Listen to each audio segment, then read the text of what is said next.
I will not allow you fools to escape. This is what you get for trying to oppose me. Now feel my revenge.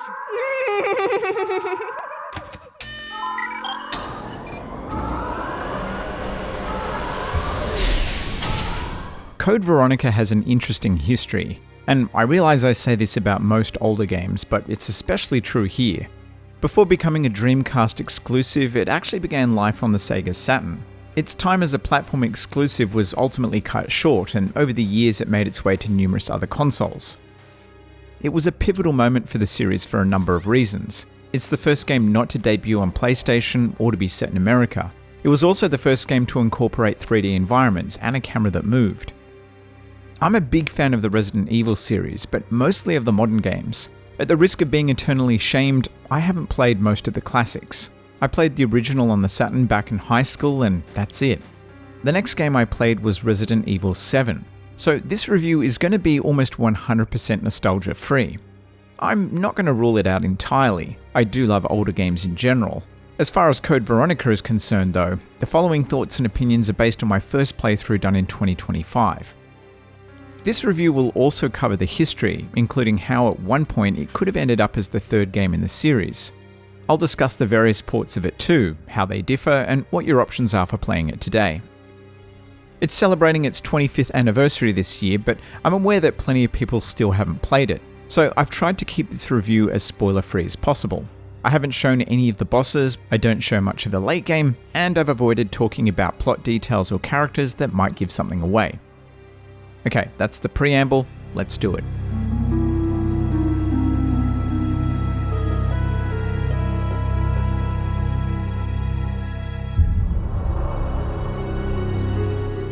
Now, the development history of Code Veronica is complex and highly contentious depending on who you talk to.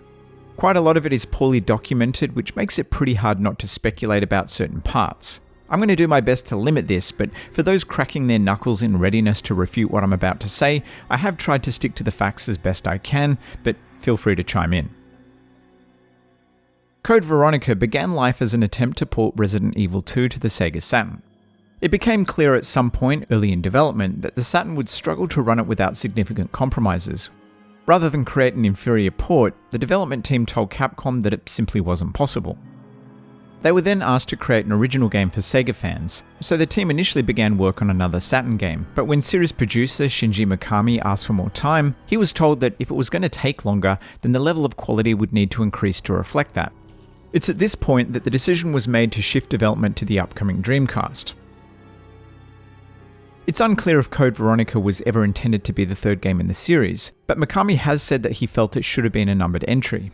However, due to a number of factors, most critically it being a non-PlayStation exclusive, and what Mikami describes as political reasons between Capcom and the console manufacturing company, it was denied a numbered title.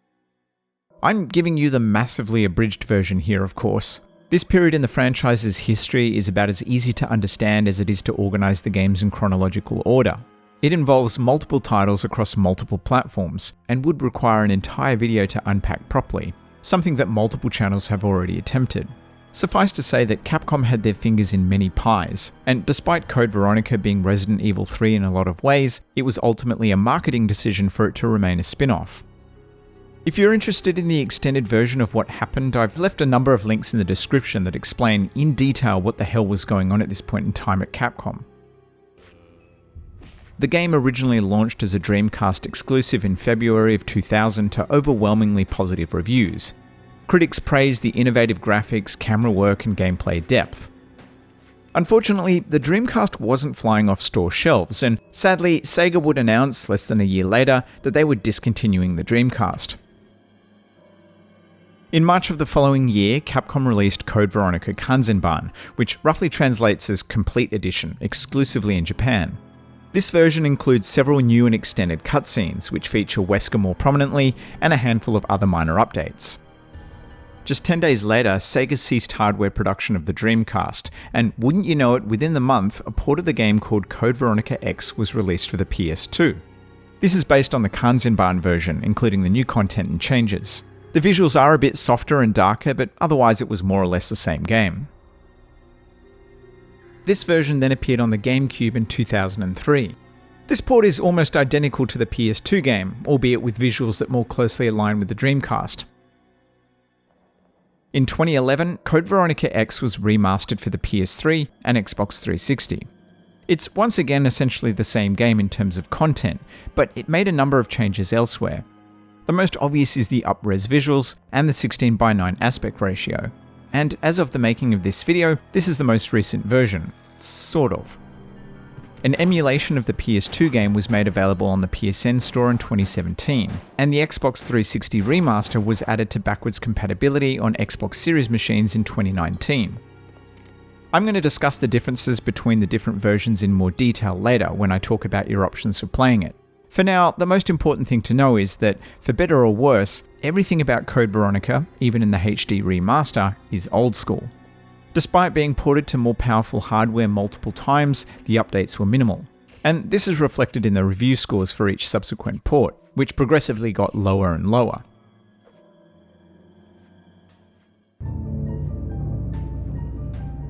Now, when I say old school, I don't mean antiquated.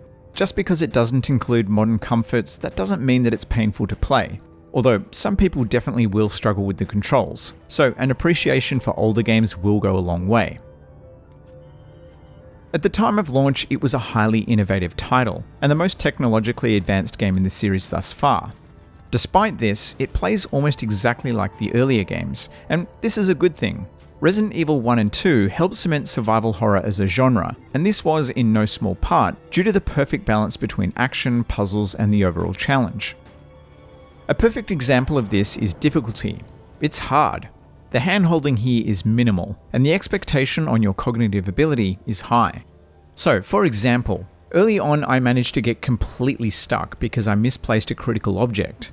There was no obvious way to undo what I had done, or even know what my mistake was. The best option was to reload a previous save. I can think of a dozen other examples like this where mismanagement of items either made it difficult or impossible to progress. This might seem draconian by today's standards, but I love that your choices have real consequences, and yeah, for this reason I recommend using multiple saves. It's wonderfully non-linear.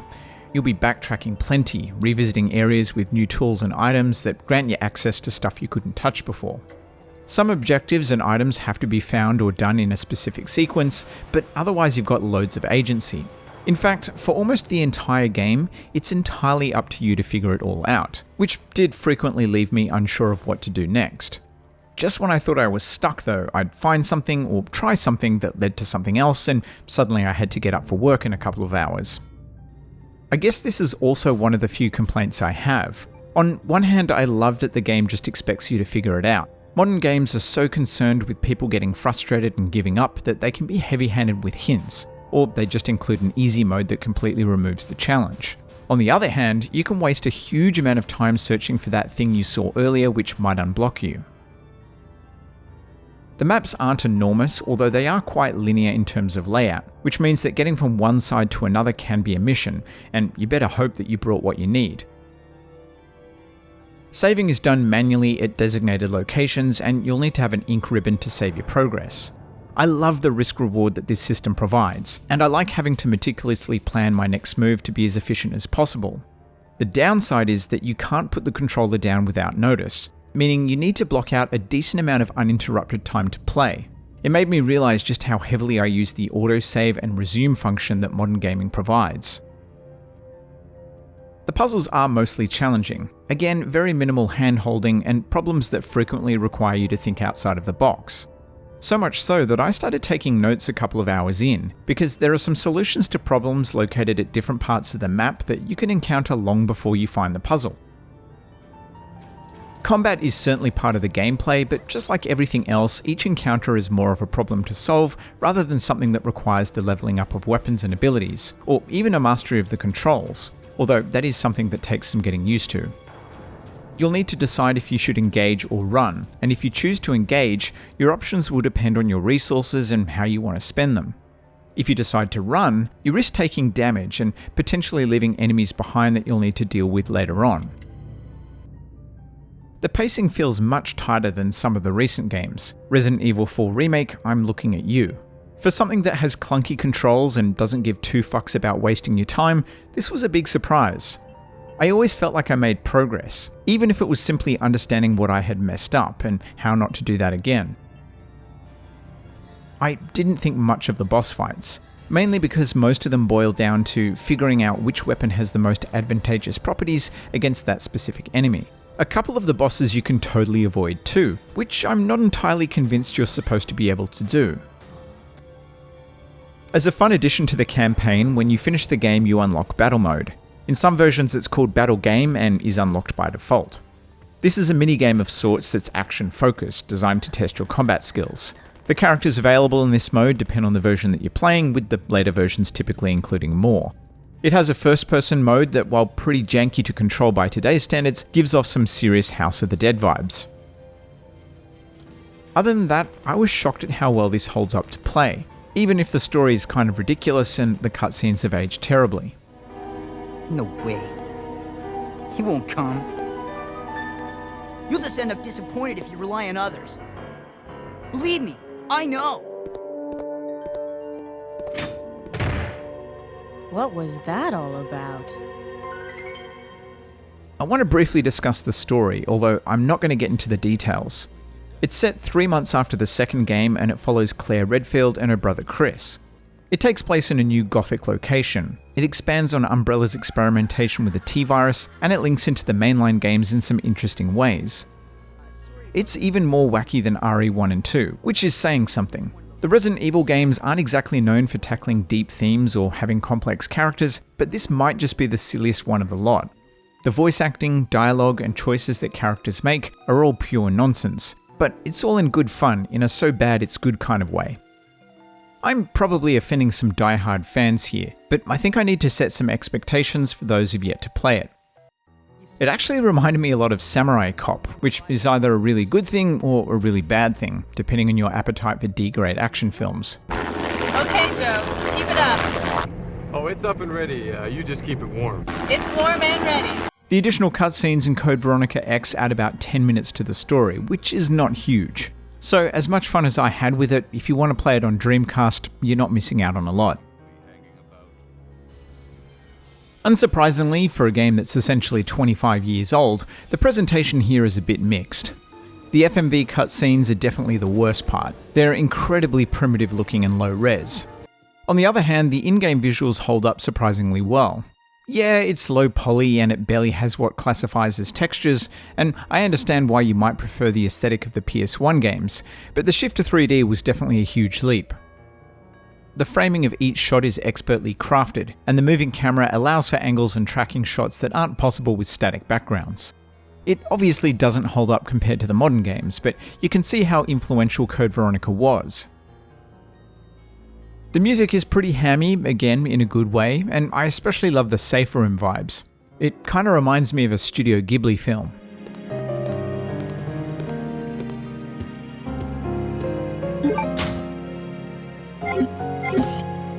There's a number of ways that you can play Code Veronica today, and unless you want to emulate, all of them have tank controls. In a way, this is kind of good because it means that the experience is basically the same regardless of the platform. So you're free to choose whatever is the most convenient.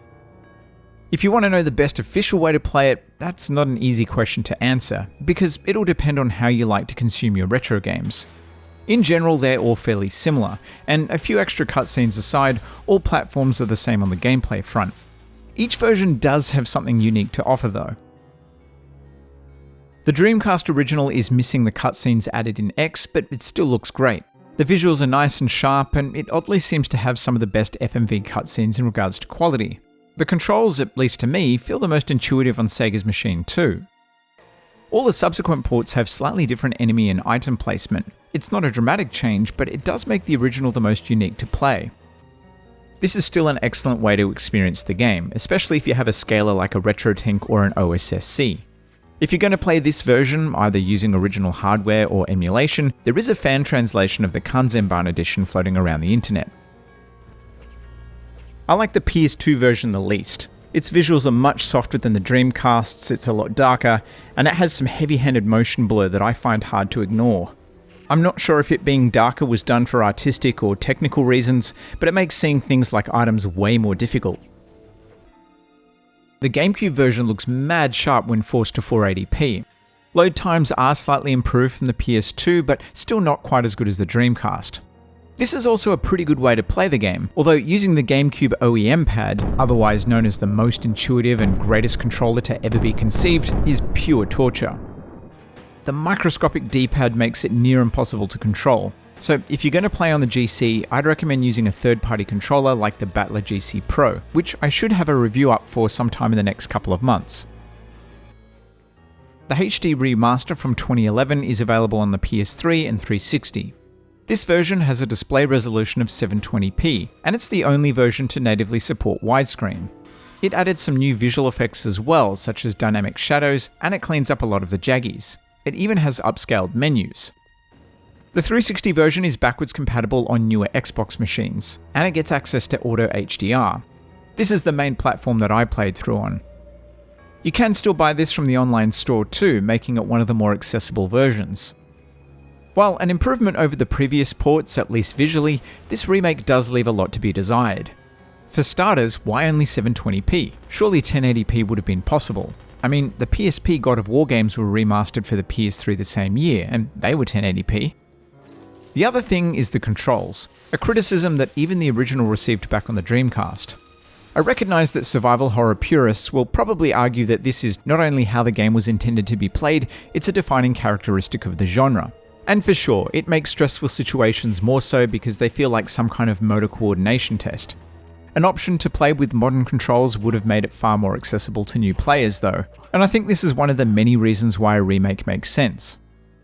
The last thing I take issue with on this port is this bizarre noise filter, which had me convinced that my TV was faulty. Otherwise, this is a pretty nice looking and playing version of the game, especially on a modern display. The PS4 version, like the Xbox 360 port, can still be purchased through Sony's online store and will work on a PS5 through backwards compatibility. Although this isn't the HD version, it's an emulation of the PS2 game. It's quite high resolution, relatively speaking, at 1280 by 960. This does mean good old 4:3, although the image is slightly more stretched than the other versions. There's a couple of issues with this version. It's even darker than the original PS2 game running on original hardware, and I think the motion blur is even more distracting. Additionally, the PAL version has some frame rate issues, and it doesn't manage a solid 30 frames per second. So if you can, grab the NTSC version off the US store. It does look pretty sharp though, and if razor sharp pixels are the goal, without using original hardware and an upscaler or some other form of emulation, this is an option. Again, if you don't mind fiddling around with emulators, you can get higher resolutions, better frame rates, and even the ability to use modern controls. This is not something I explored myself, but if you're interested, maybe check out the Dolphin emulation of the GameCube version, as that seems to be highly rated. Chris, oh little fishy, come see my hook. Chris, I'm sending some company to keep you entertained. This is a great game. Yeah, some parts of it feel ancient, like the cutscenes, although I think as long as you're not expecting modern production values, they just add to the charm. I might actually agree with the survival horror purists on the topic of tank controls. No, they don't feel intuitive, fast or precise, and I died many times because my brain and fingers couldn't come to an agreement on what to do. It does add an extra layer of tension though, through the lack of confidence I had that I could do what I needed to do in the time I had to do it. It's kind of like those dreams where you need to move quickly but you're stuck in slow motion. Outside of the controls, I found the puzzles, level design, and the overall challenge to be almost perfectly balanced. It's not without flaws, the boss fights are kind of underwhelming, and it's not scary by today's standards. For these reasons, I do think a modern interpretation could be interesting. The Resident Evil 2 remake is my favourite game in the series after RE7, and although I've never played the PS1 original, by most accounts the remake is regarded as an excellent adaptation. So I'd love to see a darker, scarier interpretation of Code Veronica that reworks the combat and maybe the boss fights. I'm seriously considering playing through the second game on PS1 or Dreamcast after playing this, so let me know if you want to hear my thoughts on it. Otherwise, yeah, if you've ever wondered if it still holds up or if you should play it, I say yes.